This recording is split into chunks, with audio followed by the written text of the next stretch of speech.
Bonjour, bienvenue sur Cocotte TV pour une nouvelle vidéo de présentation aujourd'hui de l'air cooling avec le tout nouveau BeCoyote Shadowrock 3 qui a été annoncé il y a quelques jours. Alors c'est un modèle qui se place sur un segment entrée et milieu de gamme, on est à 50 € en tarif recommandé. Un segment tarifaire qui est plutôt chargé, mais comme souvent BeCoyote avance quand même quelques petits arguments qui sont intéressants. On a une garantie de 3 ans, un look qui change un peu avec du noir et du gris. Alors on va le dire tout de suite, niveau design on n'est pas forcément fan, mais ça peut plaire. Le noir et le gris, c'est plutôt à la mode. Nous avons un ventilateur Shadowrock 3.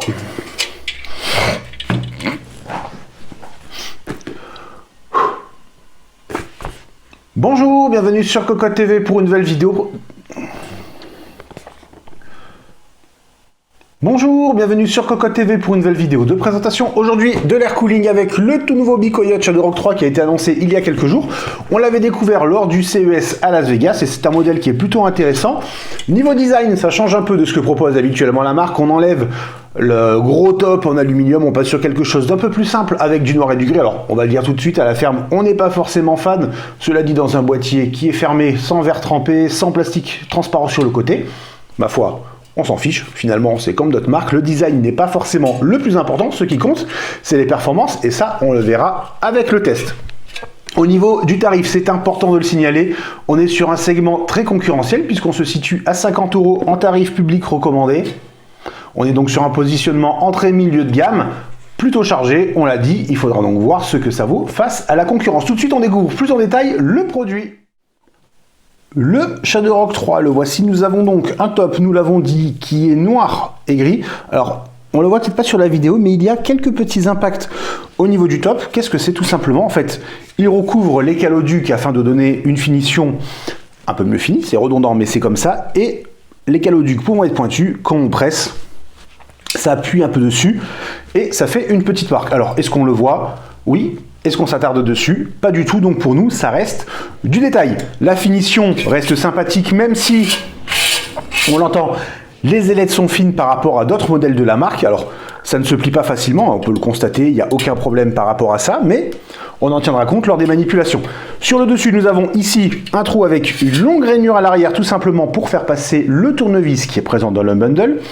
Dessous, c'est assez inédit, nous avons du Direct Touch, une première chez BeCoyote avec 5 caloducs de 6 mm. Alors, il y a quelques petites marques, le test a déjà été fait, donc on sait déjà s'il est performant ou non, tout ça. On n'avait plus de produits pour nettoyer, d'où les petits résidus qui restent pour l'instant sur la vidéo. Au niveau du ventilateur, nous avons un ShadowWings 2 qui tourne à 1600 tours par minute. C'est élevé, c'est pas élevé, on verra lors du test si c'est silencieux, bruyant ou non. On peut déjà le dire, c'est largement supportable. Et surtout, le système de fixation est plutôt sympathique et même assez simple. Hop, on appuie. On va refaire dans l'autre sens. Alors forcément, si ça saute, des petits coins en caoutchouc. Et voilà, c'est en place. Alors franchement, on adore. C'est super rapide. Alors pour l'enlever, c'est peut-être un peu plus compliqué que pour le mettre, mais franchement, il n'y a pas grand-chose à dire par rapport à ça.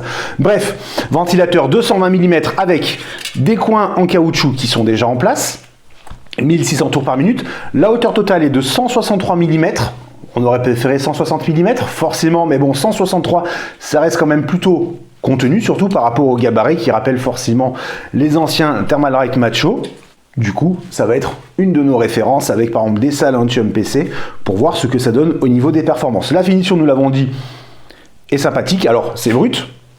Pas de traitement particulier à part le nickelage au niveau des caloducs, mais il n'y a pas grand-chose à dire. Alors, encore une fois, on pourra râler, le logo est dans un sens, mais au moins, si on le met dans le boîtier comme ceci, c'est dans le bon sens, alors à moins d'avoir une configuration à 90 degrés. Bref, là-dessus, il n'y a pas grand-chose à dire. Tarif 50 €, le test sur notre 980X de chez Intel, overclocké bien entendu, alors pas à plein régime, généralement, ça bloque un peu, on a quand même jeté un petit coup d'œil, mais on peut le dire, ça bloquait, ça chauffait pas mal au niveau des VRM. Le processeur tenait... Voilà, enfin, ça dépend après la température ambiante. C'est ça le problème. On est en hiver, il fait pas forcément chaud et ça tient plutôt bien. Bref, le test très rapidement. En attendant, vous êtes à tous une excellente journée.